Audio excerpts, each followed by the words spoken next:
Here we are, another Wild Ass Wednesday, and I'm just going to tell you about myself this week while I'm headed down to the Minneapolis airport to pick up my business partner, Scott.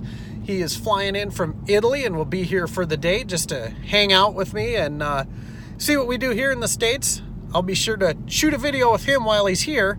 That way, you guys can get to know Scott in the weeks to come. So to tell you about myself, I started off the industry like most people as a dirt bike rider, enthusiast, race guy that was going to make a living racing, and then eventually had to admit that that probably wasn't going to happen.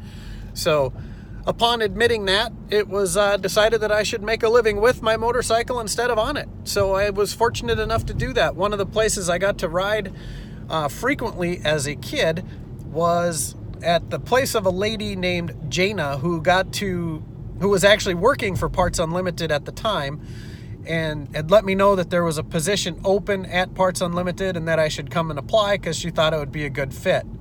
Well, as it turns out, I was shot down because I didn't have any shop experience. So I went to my main sponsor, Brothers Motorsports in Brainerd, Minnesota at the time, and said, hey, yeah, I kind of need a job.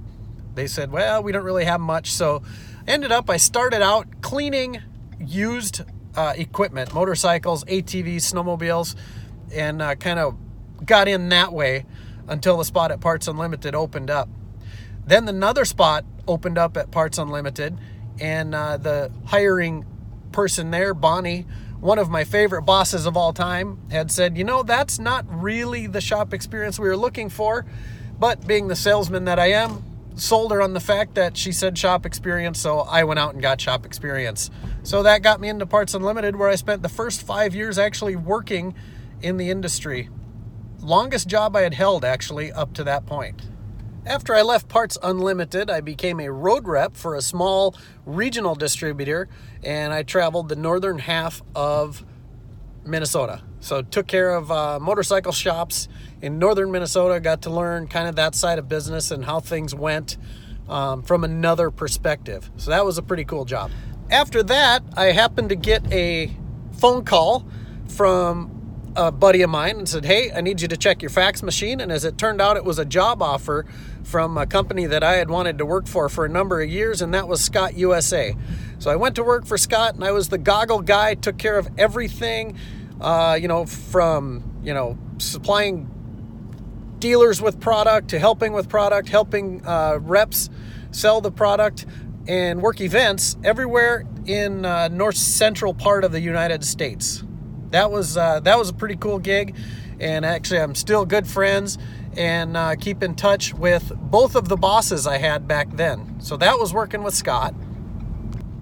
And that job kind of ended because I had opened up a KTM dealership in Brainerd, Minnesota at a Friday night motocross track. So I did that for a few years, had a lot of fun with that, learned way more at probably about the price of college. So when I got out of that, then that left me a whole nother chapter to begin.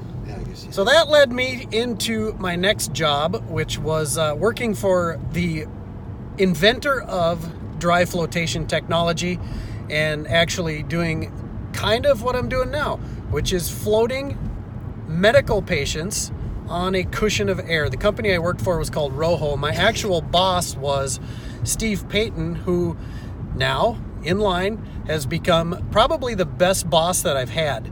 I always describe him as the guy that gave me enough rope to hang myself, but never let me do it. So I learned a lot working for Steve, and that was a great deal. But unfortunately, Rojo sold off to another company, which then left me victim of the sale. And during my time of employment with Rojo, I was able to meet up with my now partner, Scott Parman, who I'm on the way to pick up. And we got to know each other pretty well, and both of us ended up losing our jobs at the same time. And that led us into what we got going on now. Dry flotation, keeping people on cushions of air, riding their motorcycles all day, being comfortable as can be.